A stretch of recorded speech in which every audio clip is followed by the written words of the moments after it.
오늘도 하나님의 은혜로 여러분과 함께 예배하는 은혜를 누리게 되었습니다. 하나님의 은혜가 충만한 이 시간 우리의 몸과 우리의 마음 되었으면 좋겠습니다.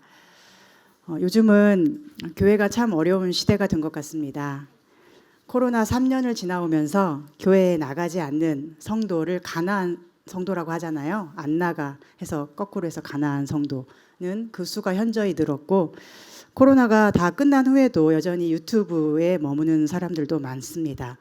우리 교회 같은 개척교회로서는 이런 현상이 훨씬 더 어려운 상황인데, 이전 같으면 성도로서 주일 성수는 무조건 해야 한다는 의무감을 가지고 있어서 가까운 교회 어디로든 가던 사람들이 이제는 대형 교회 유명한 목사님들의 유튜브 설교로만 예배를 끝내니, 큰 교회는 기존 성도들의 파워로 유지가 된다면 우리 교회 같은 작은 교회는 생존하기도 어려운 현실이 되고 말았습니다.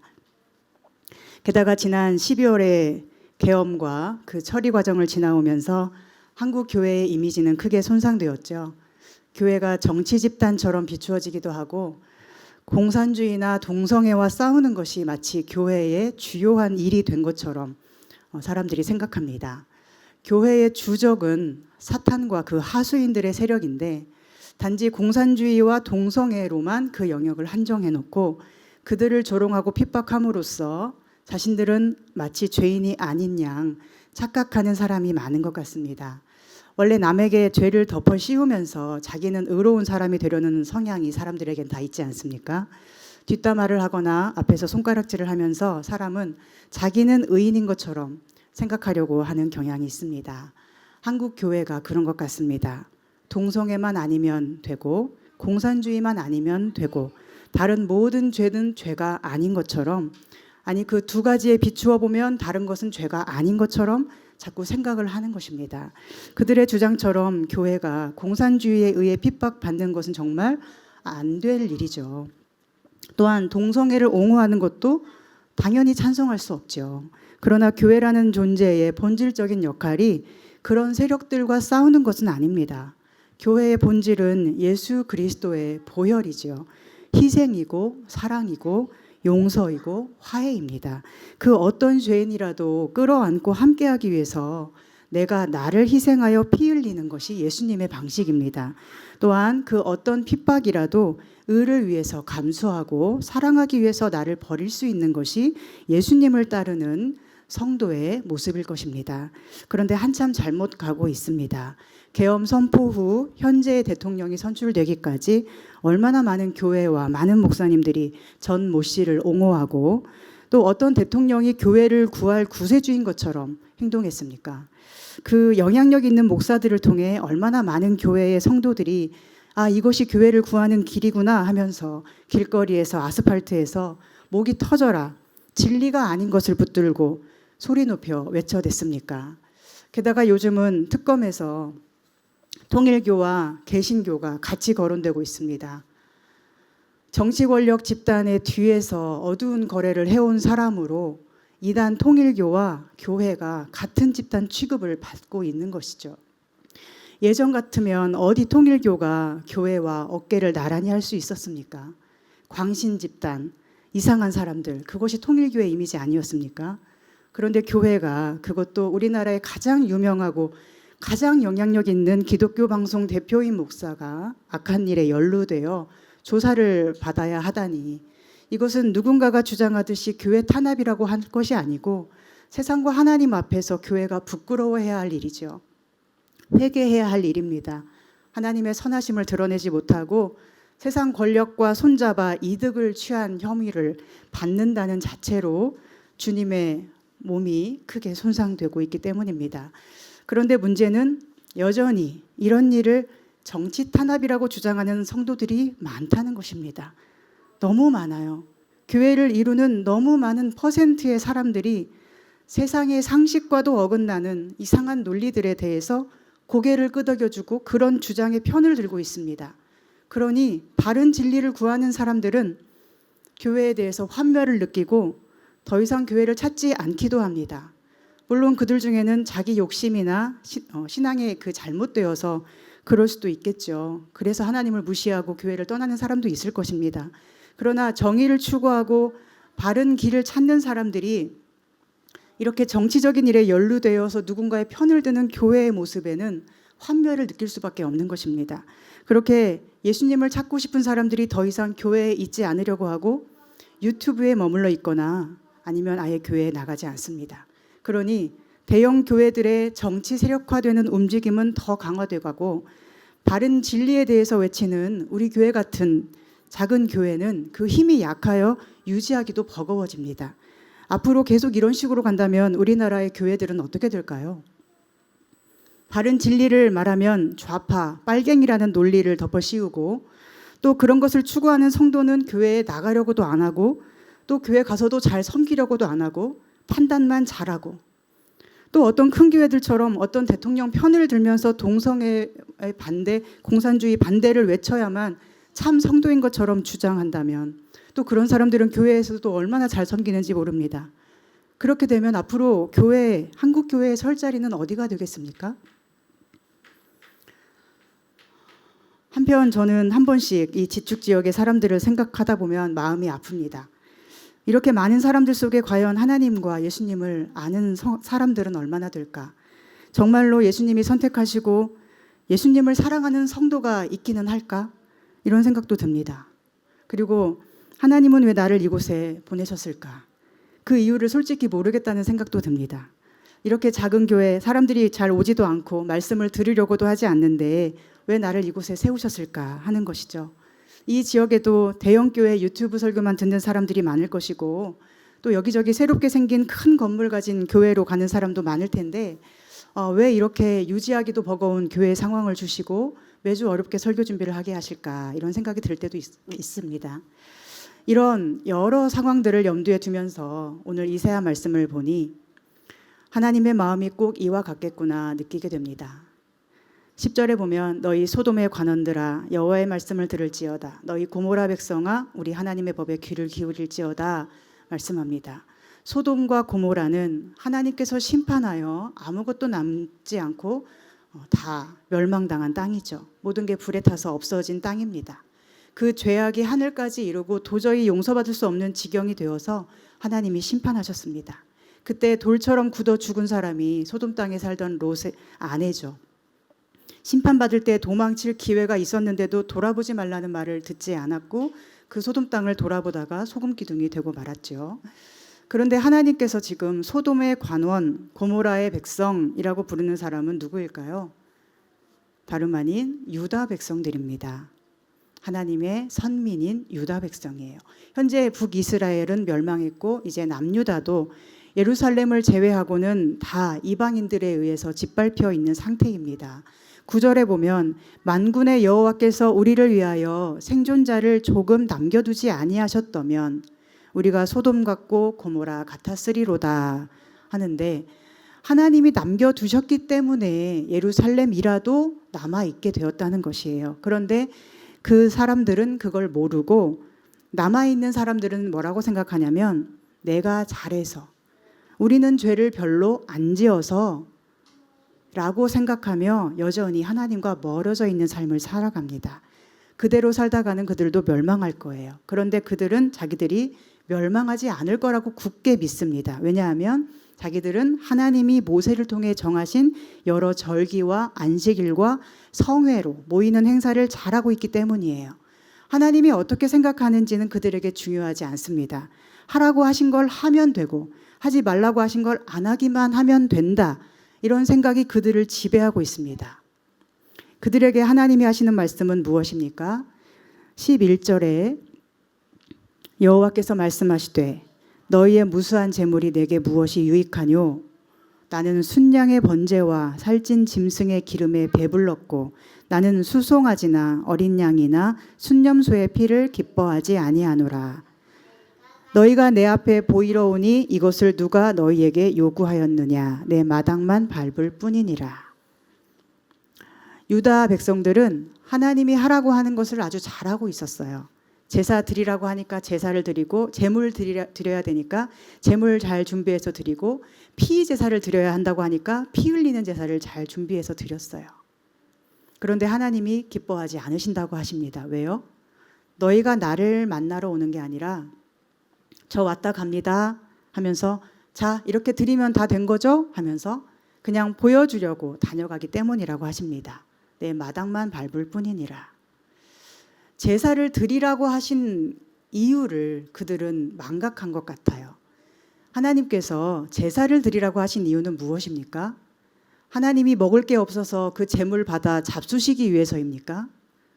제사를 드려라 하신 이유는 너희 죄가 얼마나 크고 깊은 것인지 그 죄를 없애려면 피를 흘려야만 해 라고 가르쳐주기 위한 것이에요.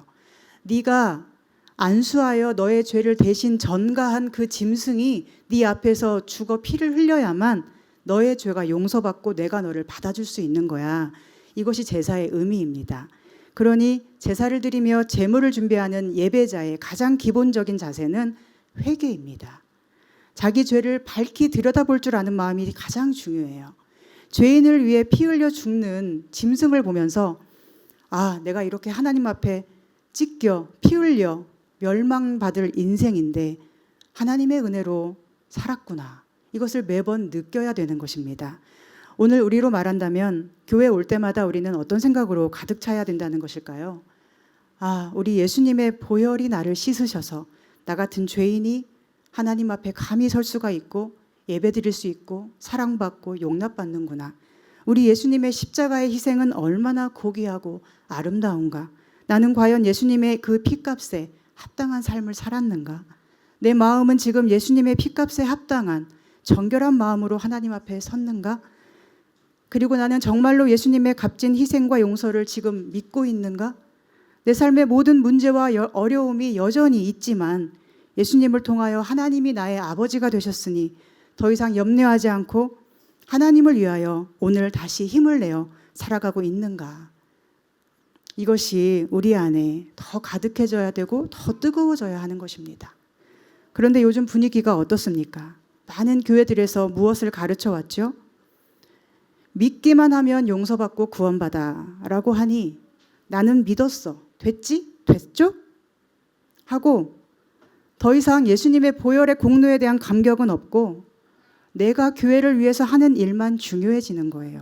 내가 드리는 제물, 즉 헌금, 내가 드리는 제사, 즉 예배, 내가 마당을 몇 번 밟고 다녔는가, 얼마나 자주 마당 밟고 다녔는가를 자랑하는 거예요.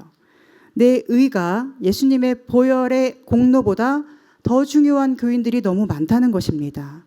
어떤 일을 하는가만, 어떤 것이 옳은가만 관심을 두고 자신의 죄가 얼마나 큰지, 하나님의 은혜가 더 얼마나 큰지를 생각하지 않는다는 거예요. 그리고 그런 사람들은 다른 사람에게도 뭐를 주장할까요? 자기 의를 세우라고 자꾸 주장합니다. 너 이거 해야지. 왜 이걸 못해? 당신 성도면서 왜 그렇게 해? 심지어 목사에게도 당신 목사니까 이것도 해야 되고 저것도 해야지. 그걸 못하면 어떡해? 이러는 거예요. 그러다 보니 우리 안에 어떤 현상이 일어날까요? 예수님의 보혈로 죄사함 받고 하나님의 영원한 기업을 상속받은 그 고귀한 상속자가 되었다는 자기의 그 가치를 모르고 내가 얼마나 마당 밟는 일을 자주 여러 번 했는가를 생각합니다. 난 이걸 못해서 가치가 없는 인간인가? 이렇게 생각을 하게 되는 거예요. 이것은 교회에 다니는 사람들이 얼마나 자기 의를 의지하는지를 보여주는 예입니다.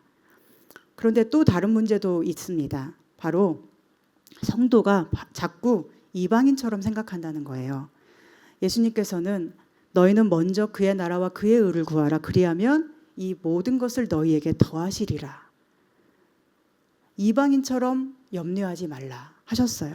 무엇을 먹을까, 무엇을 마실까, 무엇을 입을까 염려하지 마라. 그 모든 염려와 걱정은 아버지 없는 이방인들이나 해야 될 일이고 너희는 아버지가 있는 사람들이니 내가 너희 아버지이니 그 모든 것을 내가 안다는 것을 믿어라 하십니다. 이 모든 것이 너희에게 있어야 할 것을 아버지가 아신다고 하셨어요. 너희가 먹어야만 산다는 것을 아버지가 아신다는 겁니다. 너희가 입어야만 살 수 있고 집이 있어야 살 수 있고 그걸 아버지가 왜 모르시냐는 거예요. 그러니 염려하지 않는 것이 하나님 아버지의 자녀의 삶이라고 예수님은 말씀하셨습니다. 그런데 많은 성도가 어떻죠? 하나님이 아버지 되심으로 염려하지 않습니까? 아니면 벌어놓은 돈이나 건물이나 매달 나오는 연금 때문에 염려하지 않습니까? 하나님이 아버지 되심으로 인하여 얼굴이 환하게 펴져 있습니까? 아니면 통장에 돈이 채워져야 얼굴이 환해집니까? 교회 다니고 예수님 보혈로 죄 씻음을 받고 하나님의 거룩한 자녀의 특권과 권세를 가졌다고 하면서도 실제로는 그 믿음 그리고 구원의 복음이 아무런 기쁨도 아무런 놀라움도 되지 않고 오히려 생활이 안정되고 평탄한 사람은 그 생활의 안정 때문에 안정되고 평탄한 얼굴을 하면서 살고 있고 생활이 어려운 사람은 그것 때문에 얼굴을 찌푸리게 되는 것이 얼마나 많이 나타납니까? 하나님을 아버지로 모시고 사는 자녀여서 얼굴이 피는 게 아니라 돈이 있으니 피고 일이 잘 되니 괜찮은, 즉 이방인과 전혀 다를 것 없는 성도들이 얼마나 많으냐는 거예요. 이것은 하나님을 의지하는 것입니까? 돈을 의지하는 것입니까? 오늘 무엇이 우리 마음을 힘차게 해주는가는 아주 중요한 문제입니다. 왜냐하면 그것이 우리가 신뢰하는 대상이 정말 하나님인가를 보여주기 때문이죠. 우리의 신뢰가 돈을 향하다 보니 교회 안에서도 어떻죠? 돈이 있는 사람은 고개 들고 다니고 돈이 없는 사람은 죄책감에 시달려요. 여러 여건이 잘 맞아떨어져서 돈이 있으면서도 그것이 하나님의 은혜라고 도우심이라고 말하기 때문이에요. 돈이 없는 사람은, 성공하지 못한 사람은 그것으로 인한 고통에 덧붙여서 하나님의 은혜와 도우심까지도 입지 못한 사람이 되어버리고 맙니다. 이것이 죄책감이 되어서 이방인과 똑같이 세상에서처럼 우리는 성공과 실패를 기준으로 자기 자신을 정죄하거나 반대로 조금 잘 되면 교만하여 우월감을 가지기가 쉽습니다. 하나님은 이러한 우리들에게 무엇을 말씀하십니까? 많은 교회들에서 나타나는 현상, 마당만 잘 밟으면 된다라는 이 착각에 대해서 하나님 뭐라고 하십니까? 또 그런 사람들에 의해 고통받는 자에게 뭐라고 하실까요? 네가 잘해야 하는 건 그런 게 아니야 하십니다. 더 이상 그런 걸로 너 자신을 괴롭히지 마 하십니다. 그리고 그 정죄와 비난의 주체인 소돔과 고모라 백성 같은 자들에게는 뭐라고 하십니까? 그렇게 하지 말라고 하시죠. 내 마음이 너희의 그 모든 것을 싫어한다고 하십니다. 너희 그러다가 다 끝나는 날 온다 하십니다. 특히 14절에 보면 하나님은 그것이 내게 무거운 짐이라 말씀하세요.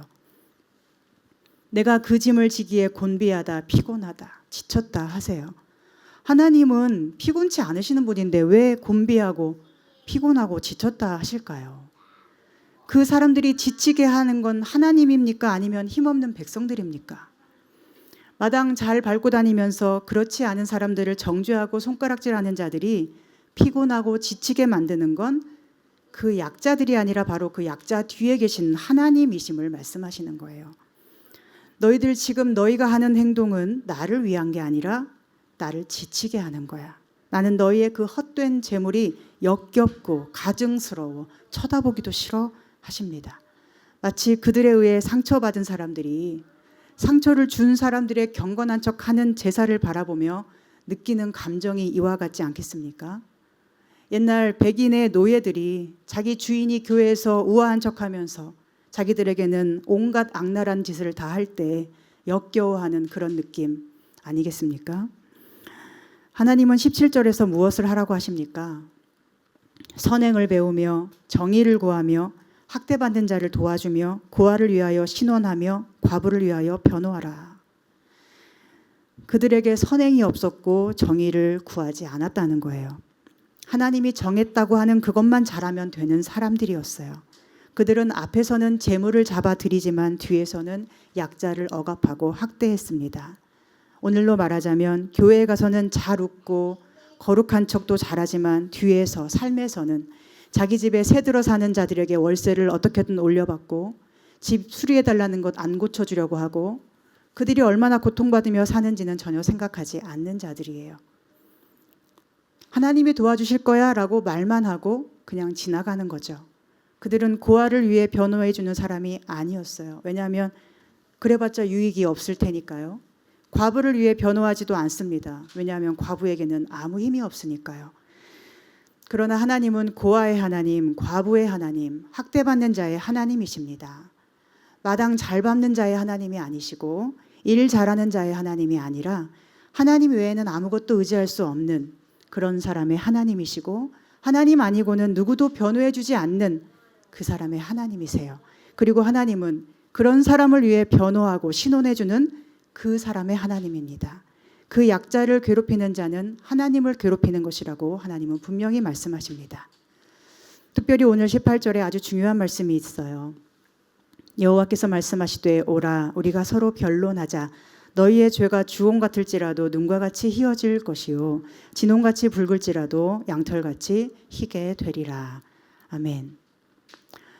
죄사함의 선포가 주어지기 전에 하나님은 오라 우리가 서로 변론하자 하십니다. 하나님은 누구에게 오라 변론하자 하시는 것일까요?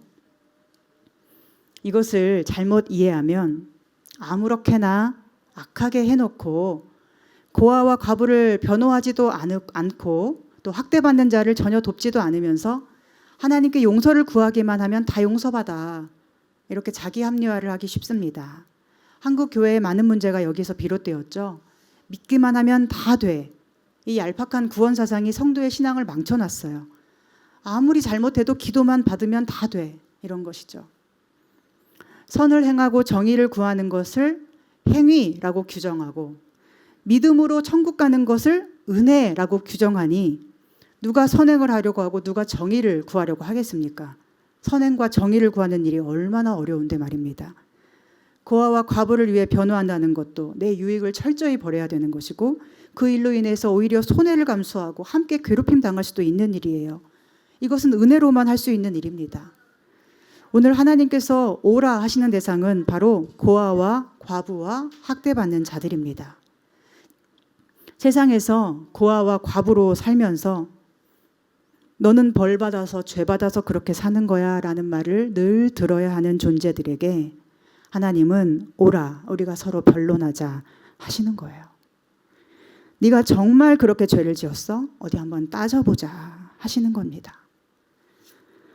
그리고 말씀하십니다. 네가 아무리 그들의 말처럼 죄인이라고 하여도 내 앞에 오면, 내 앞에 서면 너의 몸을 뒤덮어 흐르는 핏빛 죄악들이 사라지고 양털처럼 흰 눈처럼 내가 새롭게 해줄 거야 하십니다. 그들이 아무리 너를 죄인이라 말해도, 그들이 아무리 네가 한 일이 없다 말해도, 그들이 아무리 네가 죄인이라서 고아와 과부가 되어 학대받으며 산다고 말해도 나는 너를 알고 있어 하십니다. 하나님께서 오라 하시는 이유는 와서 내 눈앞에 서라는 거예요. 그들의 눈앞에서 학대받고 괴로워하던 너의 마음과 삶을 내게로 가져와서 내 눈앞에 두라는 거예요. 내 눈이 너를 보고 내 귀가 너를 듣고 내가 너를 살필 것임을 약속하시는 것입니다. 하나님이 우리를 살피시면 세상이 덮어 씌운 피로 가득한 붉은 죄악들이 그 흔적도 없이 사라집니다. 그 일을 예수님이 우리에게 행하셨습니다. 그 몸에 물과 피를 흘리심으로 우리의 피보다 붉은 죄를 눈보다 더 하얗게 깨끗하게 하셨습니다. 그런데 우리는 여전히 무엇을 믿습니까? 내 죄가 씻어졌고 내가 하나님의 그 사랑스러운 눈앞에 서 있음을 믿습니까? 아니면 세상이 말하는 돈을 믿고 이방인처럼 돈 없음을 염려하고 마당만 잘 밟으면 된다는 자기 의를 추구하는 자들의 그 많은 정죄들을 믿습니까? 여러분은 오늘 죄인입니까? 하나님 앞에 선 깨끗해진 의인들입니까? 누가 나를 죄인이라 하는지, 누가 나를 의인이라 하는지를 명확히 하시기를 바랍니다. 누구 앞에 의인이 되어야 하는지, 누구 앞에 죄인이 되어도 괜찮은지를 명확히 하시기 바랍니다. 우리는 하나님의 자녀들이기 때문입니다. 매일 아침 여러분이 하나님 앞에 서셔야 되는 이유는 그날 하루를 잘 보내기 위해서가 아니에요. 여러분의 삶의 목적이 하나님 앞에 서는 것이기 때문에 아침에 눈을 뜨고 생각이 들어오기도 전부터 하나님 앞에 잠시라도 서 있어야 합니다. 오늘 하루를 살게 되는 이유가 하나님 앞에 서 있기 위한 것이기 때문에 아침에 잠시라도 기도하며 하나님 앞에서 온종일 살아갈 힘을 구하는 거예요. 목적은 하나님 앞에 서는 것입니다. 그런데 그것이 수단이 될 때가 많습니다. 하나님 앞에 서는 것이 수단이 되어서 오늘 하루 잘 살기를 간구하는 거예요. 내가 잘 살기 위해서 하나님을 만나는 것입니까? 또한 매일 밤 잠자리에 들기 전 하나님 앞에 서야 하는 이유는 오늘 밤이 우리의 마지막일 수 있기 때문이에요. 우리는 매 순간 언제 하나님의 부르심을 받을지 모르는 사람들입니다. 순식간에 하나님 앞에 서야 할 날이 올 것입니다. 그날을 늘 기다리며 살아야 합니다. 오늘 드리는 예배도, 매주 주일 예배도 우리는 그날이 마지막 예배인 것처럼 하나님 앞에 서 있어야 합니다. 언제 마지막이 올지는 하나님만이 아시는 거예요. 예수님도 그 날과 그 시를 모른다고 하셨어요. 심판의 날, 마지막 날, 예수님이 오시는 그날은 오직 아버지께서만 아신다고 말씀하셨습니다. 그런데 하나님 앞에 서서 우리가 할 일은 무엇입니까? 하나님 앞에 설 때 우리에게 나타나는 현상이 있어요. 이것은 아주 중요한데 바로 자기 자신을 용서하는 것입니다. 그리고 타인을 용서하게 되고 용납하게 되는 거예요. 우리가 다른 사람을 볼 때 저 사람은 도대체 왜 저러는 거지? 할 때가 있으실 거예요. 그런데 그 여러분의 마음을 가만히 들여다보시면 사실은 자신을 용서하지 못하고 이해하지 못하기 때문에 그 똑같은 시선으로 다른 사람에게 칼날처럼 들이대고 사는 것입니다. 어떤 사람이 이렇게 말하더라고요. 부모는 누구에게 가장 화가 나냐면 가장 소중한 자녀에게 가장 화가 많이 나는데 그 이유는 그 자녀가 나와 같이 느껴지기 때문이래요. 사람은 가장 소중한 사람에게 화가 난다는 거예요. 그 말 뜻은 내게 가장 소중한 나를 아껴주지 못하고 이해하지 못하듯이 내게 가장 소중한 자녀에게도 이해하지 못하고 함부로 대한다는 거예요. 그런데 우리 안에는 자신을 용서할 힘이 있을까요? 수고한 나, 고생한 나, 열심히 살아온 나, 그런데 남은 것이 없는 나, 고통받는 나, 실패한 나, 늘 실수를 반복하는 나일지라도 그런 나를 용서할 힘이 자신에게 있습니까? 우리가 그런 나를 용서할 수 있다면 용서하지 못할 사람이 없어요. 다른 사람이 잘못해도 스트레스 받을 일도 없어요. 그런데 그런 힘이 우리에게 없습니다. 그렇다면 우리가 나 자신을 용서할 내 안의 힘, 그 힘을 어디서 구해야 합니까? 그 힘은 하나님 앞에 설 때 하나님으로부터 나오는 거죠. 하나님 앞에 설 때 그 사랑과 긍휼을 통해 우리에게 용서가 임하기 때문입니다. 그래서 하나님 앞에 우리는 매일 매 순간 서야 합니다. 그분께 용납받았다는 기쁨으로 오늘의 삶을 살아갈 수 있으니까요. 우리를 살게 하는 건 잠시 손에 쥐고 있는 돈이 아니고 또 잠시 함께하라고 곁에 두신 가족도 아니고 오직 예수님의 생명입니다. 그래서 우리는 하나님 앞에 늘 서 있어야 합니다. 단 그분 앞에 선다는 의미를 알아야 하죠. 그것은 그분이 나의 목적이 된다는 것입니다. 하나님은 우리를 지으신 목적을 말씀하셨는데 이 백성은 내가 나를 위하여 지었나니 나를 찬송하게 하려 함이라 하셨습니다. 즉 마당을 잘 밟고 다닐 수단으로 하나님 앞에 서면 안 되고 내 의로움을 더 드러내기 위해서 하나님 앞에 서면 안 되고 경건을 이익의 수단으로 삼으면 안 되고 이익을 경건의 수단으로 삼고 우리의 손해나 우리의 실패나 우리의 눈물조차 하나님 앞에 나를 세우는 도구로 삼아야 한다는 거예요. 그저 하나님 앞에 서는 것 자체가 인생의 목적이 되어야 합니다. 오늘 하나님 앞에 서야 되고 언젠가 심판대 앞에서도 우리는 하나님 앞에 서야 합니다. 그런데 오늘을 하나님 앞에서 잘 서 있던 사람들이 하나님의 심판대 앞에서도 잘 서 있지 않겠습니까?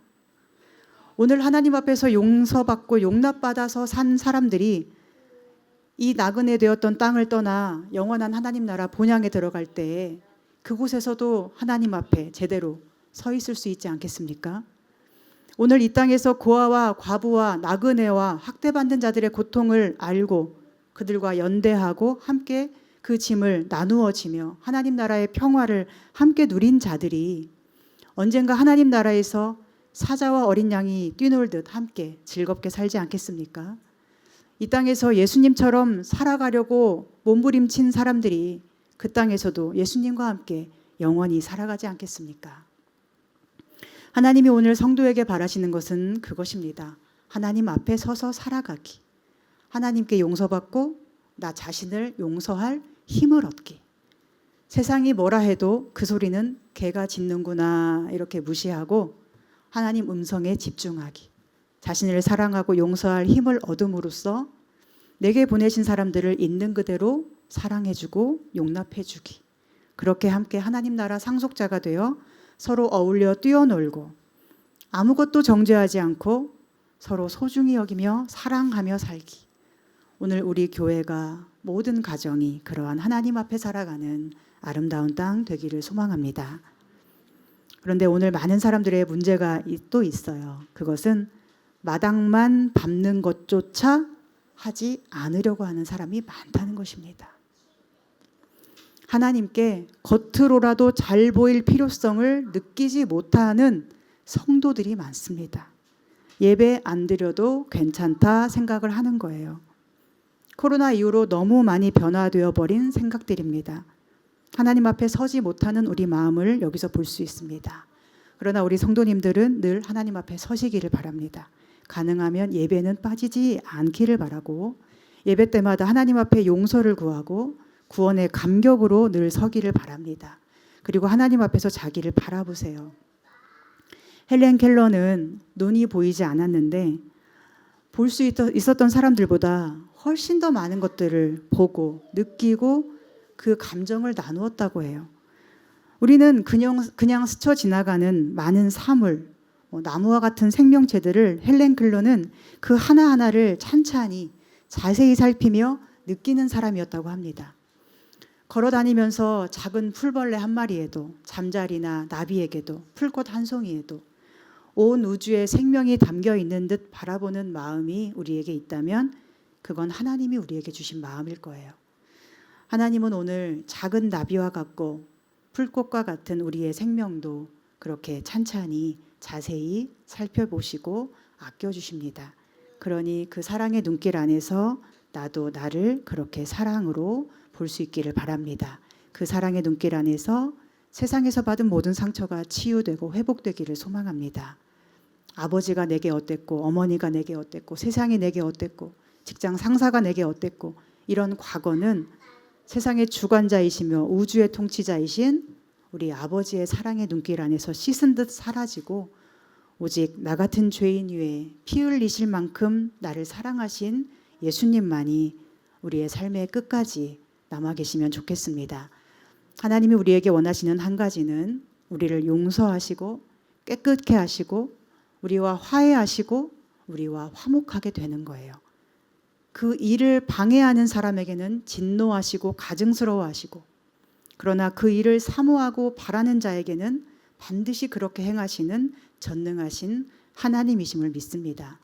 오늘 우리 모두가 하나님의 시선 앞에 서기를 힘쓰고 이 죄악 많은 세상에 살더라도 그 속에서 하나님의 눈길이 멈춰져 있는 소중한 생명이 바로 나임을 기억하는 믿음으로 오늘도 힘차고 즐겁게 살아갈 수 있기를 주님의 이름으로 소망하고 축복합니다.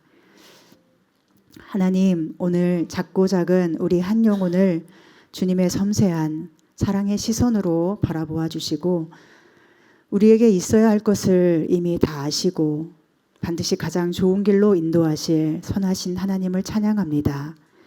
하나님 앞에 서게 하여 주시옵소서. 세상 앞에 서 있던 우리 몸과 마음이 오직 하나님 앞에 서는 것이 목적이 되게 해주시고 그 경건한 삶으로 하나님의 용서를 힘입고 그 힘으로 이 세상과 죽음의 권세까지도 이기는 주님의 사람이 되게 해주시옵소서. 이 땅에 주님의 생명과 사랑을 온전히 전하는 통로가 될 수 있도록 저희를 사용하여 주시옵소서. 예수님의 이름으로 기도합니다. 아멘.